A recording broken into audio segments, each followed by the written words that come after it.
Ketika Arjuna bertapa mengasihkan diri di salah satu goa, para dewa menguji dengan mengirimkan 7 bidadari dari kayangan. Kita kali ini ke Goa Selomangkling Tulungagung yang ada di Boyolangu. Yuk teman-teman, kita ke sana.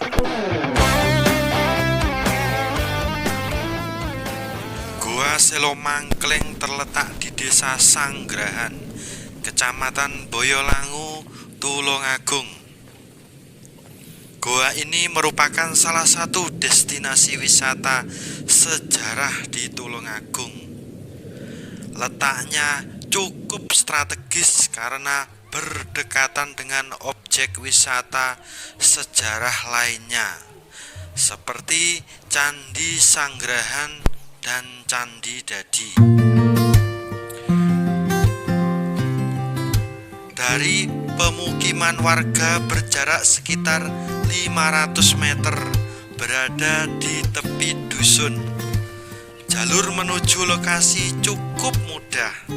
Setelah melewati jalan setapak, kebun, dan ladang dusun, kita akan segera tiba di lokasi berpemandangan asri nan klasik.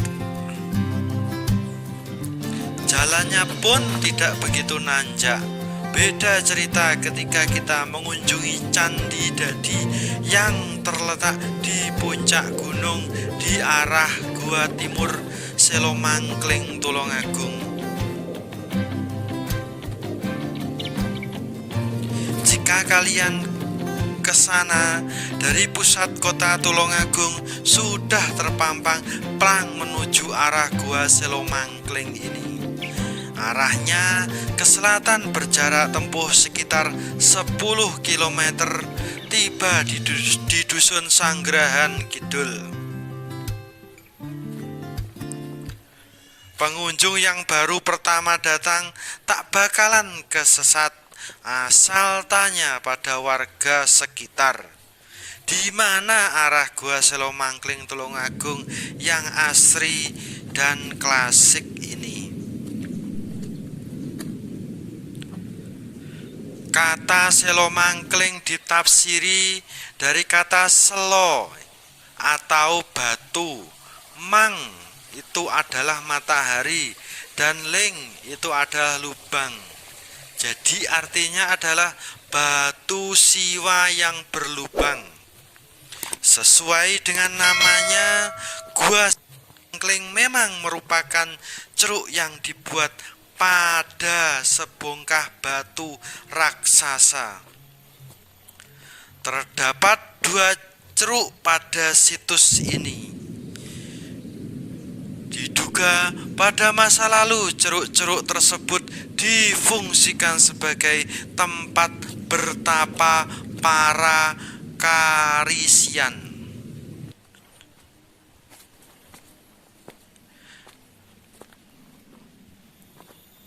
Seperti ini medannya ketika kita akan menuju lokasi Goa Selomangkling yang ada di Boyolangu, Tulungagung.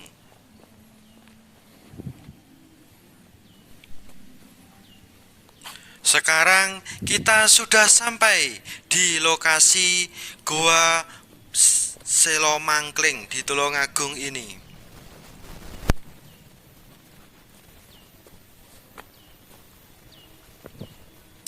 Ketika kita masuk di area gua, kita akan dihadapkan oleh salah satu batu yang berlubang.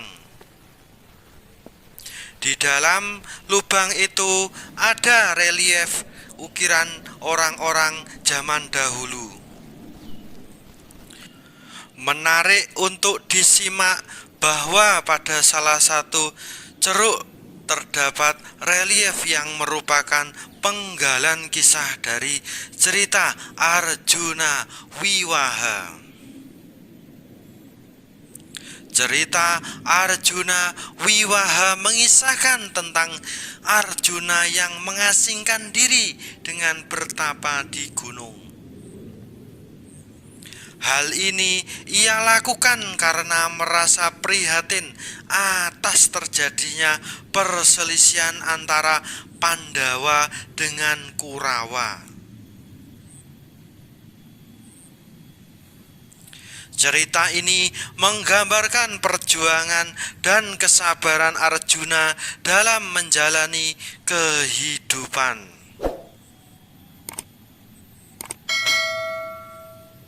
Dalam pertapaannya, Arjuna memperoleh cobaan dari para dewa.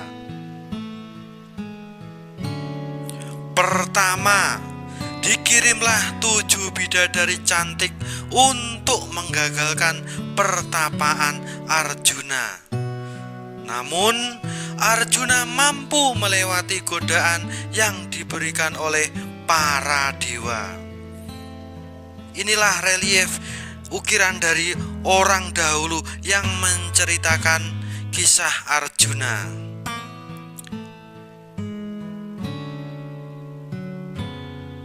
Cobaan kedua, para dewa di Kayangan kembali menguji Arjuna. Dan kali ini para dewa memerintahkan langsung kepada Dewa Indra untuk menguji Arjuna. Dewa Indra menyamar menjadi Brahmana tua yang tinggal di hutan dan berhasil menemui Arjuna. Mereka berdiskusi soal agama dan kehidupan. Akan tetapi sekali lagi Arjuna mampu melewati ujian dari para dewa.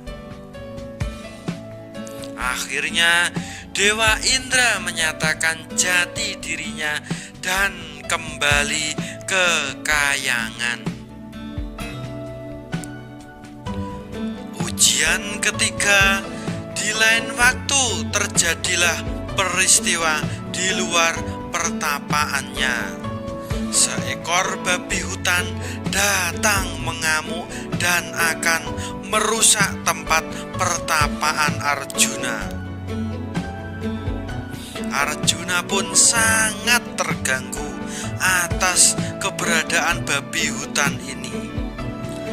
Lalu ia keluar dari tempat pertapaannya dengan menggunakan busur dan anak panahnya. Arjuna memanah babi hutan tersebut. Tetapi tanpa ia sangka pada saat yang bersamaan melesat pula anak panah dari seorang pemburu tua yang juga mengincar keberadaan babi hutan tersebut. Maka terjadilah perselisihan antara Arjuna dan pemburu tua tersebut tentang anak panah siapa yang terlebih dahulu mengenai babi hutan tersebut.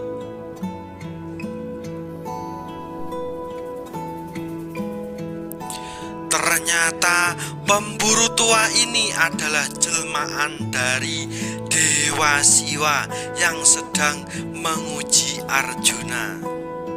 Kedatangan Dewa Siwa ini juga bermaksud meminta bantuan Arjuna untuk meredakan Kayangan yang sedang guncang akibat diserang raksasa dewa yang bernama Niwata Kawaca. Dewa Siwa memberikan senjata kedewatan berupa panah Pasopati dan memberinya tugas membinasakan Niwata Kawaca. Arjuna menyelesaikan tugasnya dengan baik. Atas keberhasilannya ini, Arjuna diberi anugerah menikahi bidadari Kayangan. Dan pesta perkawinannya dilaksanakan selama 7 hari 7 malam. Kembali ke Gua Selomangkling ini, uniknya relief Gua Selomangkling tidak menampilkan peristiwa amukan babi yang diceritakan di pewayangan. Tebakan sementara, mungkin karena relief dengan adegan tersebut dianggap kurang mewakili tujuan dari pertapaan, sehingga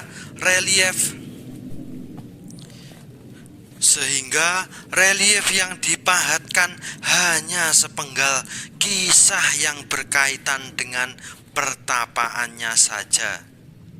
Hal ini menarik untuk dikaji lebih lanjut.